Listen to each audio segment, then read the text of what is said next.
आज भारत देश के मानव जाति को हमारे राज्य के सीएम के बारे में बोलने से पहले ये बताना चाहता हूँ कि कैसे यही आतंकवादी सोच, कूटनीति, जो लोग राजनीति में आए, इन लोगों का मकसद क्या है।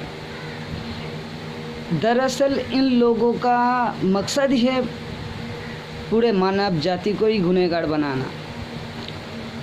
अगर थोड़ा हर कोई अपने काम के ऊपर या फिर अपने मकसद के ऊपर गौर करेगा तो देखेगा कि हर कोई हमारे भारत देश में फ़िलहाल तो गुनहगारी है, चाहे पुलिस हो, चाहे डॉक्टर हो, चाहे कोई जर्नलिस्ट हो और चाहे कोई नेता मंत्री क्यों ना हो।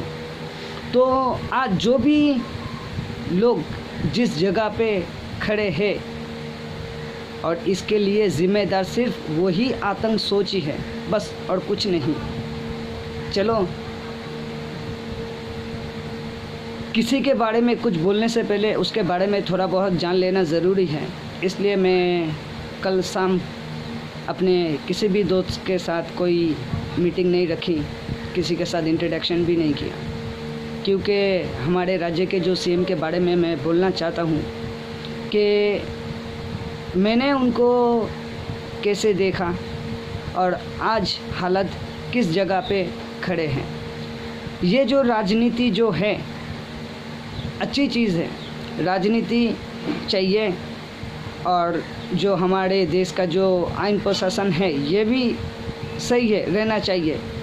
लेकिन ये राजनीति में ये कूटनीति, आतंकवादी लोग, इन लोगों का मकसद ही है, यही है कि अगर इंसान को सब कुछ पता चल जाएगा तो इन लोगों का कोई वजूद नहीं रहेगा। और इन लोगों का काम है कि ये लोग मेहनत नहीं करेगा, कोई मेहनत करेगा तो बिल वो अपने नाम का फाड़ेगा। इन लोगों का फैंटेसी यही है।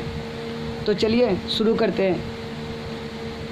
जहाँ तक मैंने स्टडी किया कि हमारे राज्य के जो सीएम हैं उनका 5 जनवरी 1955 में उनका जन्म हुआ है कलकत्ता ही में, और वो मुझसे 31 ईयर बड़े हैं। और जो लोग हमारे राज्य के मुख्यमंत्री जी के साथ जुड़े हुए हैं, क्या वो हर कोई दीदी के साथ वाकई में देश को सुधारने के लिए या फिर देश के विकास के लिए खड़े हुए हैं? हमारे राज्य के सीएम से भी मैं पूछना चाहता हूँ, आप अपने आप से पूछ लीजिए कि आपके साथ जो लोग भी खड़े हुए हैं, क्या वो लोग निस्वार्थ होके आपके साथ खड़े हुए हैं या फिर वो लोग आपको सपोर्ट इसलिए कर रहे हैं कि उसके पीछे भी उन लोगों का कोई मकसद है? तो ये आपको पता चल जाएगा, क्योंकि मैंने जिस माँ माटिर मानुष को देखा है, शायद 92 या फिर 96 के आसपास ही होगा, कि उन्होंने कांग्रेस छोड़कर अपनी अलग पार्टी बनाया, तृणमूल। और उस टाइम में तो जो हम लोगों का जो कैलेंडर भी आता था उसमें लिखा भी हुआ था, घसेर ओपर जोरा फूल बंगला बचावे तृणमूल। और मैंने वाकई में देखा कि फर्स्ट टाइम अपनी ज़िंदगी में किसी महिला को इतनी बेदर्दी से कोई मार रहा है। और किसके लिए? वो महिला किसी और को इंसाफ दिलाने के लिए बगावत पे उतर आए थे। और धीरे धीरे यही चीज़ लोगों को दिखने लगा कि महिला के साथ कैसा नाइंसाफ़ी हो रहा है।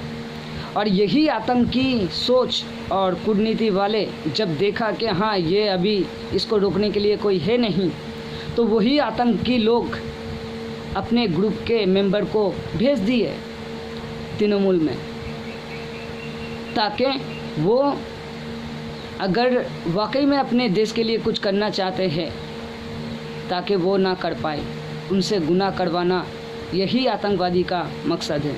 आज देखो ना कहाँ पे आके खड़े हैं।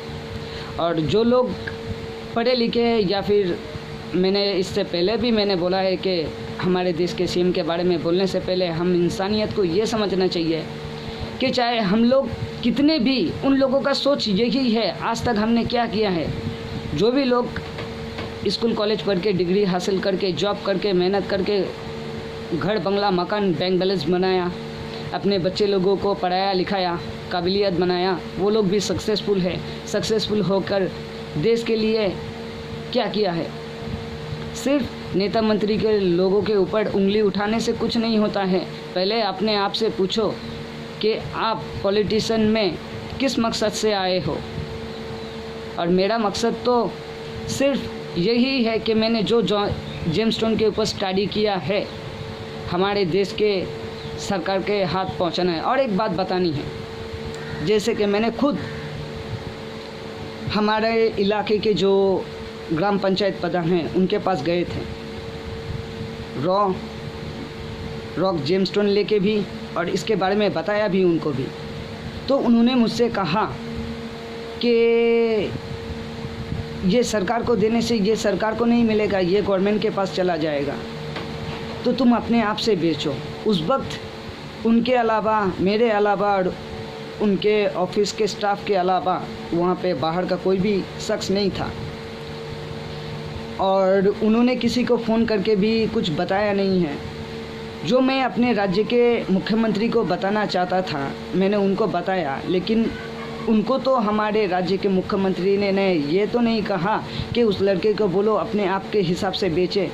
यहाँ तक तो आज मैं जियोलॉजिकल सर्वे ऑफ इंडिया में जाता हूँ या फिर किसी भी मीडिया, न्यूज़ मीडिया को फ़ोन करके इस बारे में बताना चाहता हूँ, तो वो लोग डर के मारे मेरा फ़ोन नहीं उठा रहे हैं।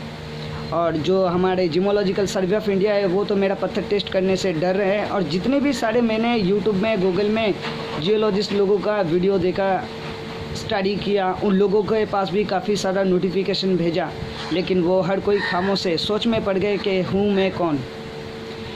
और हमारे पूरे भारत देश के मानव जाति को मैं एक बात कहना चाहता हूँ कि ज़िंदगी में सक्सेस बनने के लिए डिग्री की दरकार नहीं है। गौर करो ना कि इस दुनिया में क्या हो रहा है, क्या बेच रहा है, कहाँ से आ रहा है, उसके ऊपर स्टडी करो। हर कोई एंड्रॉयड से इस्तेमाल करते हैं। यूट्यूब में हमारे पास जितने भी सारे नोटिफिकेशन आते हैं सब फेक नहीं होते। काफ़ी कुछ अपने आप को भी स्टडी कर लेना चाहिए कि इसमें कितना सच्चाई और कितना गहराई है। और इतिहास तो गवाह है ना कि सच को छुपाना ही बुरे लोगों का मकसद है, आतंकवादी का मकसद है। और हमारे देश के महिला लोग अगर अब भी ये ना समझे तो मैं वादा कहता हूँ कि आने वाले 20-25 सालों में हमारा देश का जो हालत होने वाला है ना, अपने नज़रिया से देख लीजिएगा। आप लोग अपने नज़र से देखते हैं, हम हमारे नज़र से देख रहे हैं कि क्या हो रहा है। मैंने यूँ ही नहीं कहा कि जो बच्चा अभी तक अपने माँ के कोख से पैदा भी नहीं हुआ है, मुझे उसका भी फ्यूचर दिख रहा है कि वो बड़े होके बनेगा क्या बनेगा।